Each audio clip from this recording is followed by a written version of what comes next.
तुम्हारे परिपत्रित कर्मों का फल पाने का हक है, पर तुम्हें अपने कर्मों के फल का अधिकार नहीं है। जो कुछ हुआ वो अच्छे के लिए हुआ। जो वर्तमान में हो रहा है वो अच्छे के लिए हो रहा है। जो कुछ होगा वो भी अच्छे के लिए ही होगा।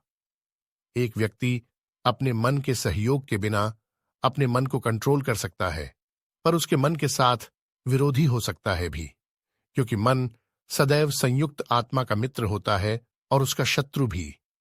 परिवर्तन ब्रह्मांड का नियम है।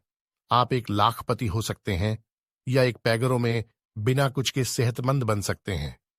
आत्मा कभी भी नहीं जन्मती और नहीं मरती।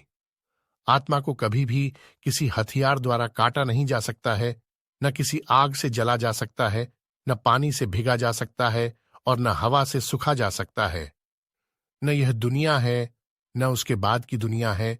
इस सत्य को उन लोगों ने गहरी विचार करने वालों ने कहा है। मन अधिक से अधिक अच्छे के लिए बेचैन रहता है, पर यह क्रिया और विभाग के साथ जीता जा सकता है। उनके पास मनोबल होने पर उनके मन को सबसे अच्छा दोस्त मिलता है, पर जिनके पास यह करने की कोशिश करने की नहीं थी, उनका मन उनका सबसे बड़ा दुश्मन होगा। आत्मनियंत्रित आत्मा जो इंद्रिय विषयों के बीच घूमता है, ना तो आसक्ति का शिकार होता है और ना ही नफरत का। वह हमेशा के लिए शांति प्राप्त करता है। वह सच्चा योगी है जिसका सबसे बड़ा समझने वाला मित्र होता है, वह सबसे बड़े दुश्मन के रूप में हो। मन को जीतना है तो अपने कर्मों का फल अगले कर्म में नहीं देखना चाहिए। आत्मा बिना किसी हथियार के ना तो मरती है और ना ही जन्मती है। मैं समय हूं, जगत के महान नाशक हूं, और मैं यहां तक के लोगों को नष्ट करने के लिए आया हूं। आत्मा कभी भी नहीं जन्मती और नहीं मरती। कोई जीवित दुनिया नहीं है, न ही उसके बाद की दुनिया। ज्ञानी के लिए कोई भ्रांति नहीं होती है। वह लोग मुझे सब में और सबको मुझ में देखने वाले हैं। वह सत्य को जानते हैं। कर्म करें, क्योंकि क्रिया स्वयं कर्म से बेहतर है।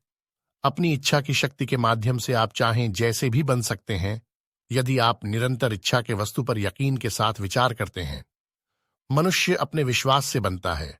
वह जैसा विश्वास करता है वैसा ही वह होता है। युद्ध में, जंगल में, पहाड़ों के उच्चाटन में, महासागर के अंधकार में, तीर और तलवारों के बीच में, नींद में, भ्रम में, शर्म की गहराइयों में जो अच्छे कार्य कर चुका है वह उसकी सुरक्षा करते हैं।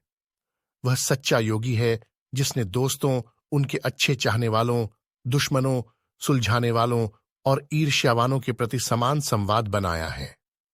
आत्मनियंत्रण आत्मा जो इंद्रिय विषयों के बीच घूमता है, ना तो आसक्ति का शिकार होता है और ना ही नफरत का। वह हमेशा के लिए शांति प्राप्त करता है।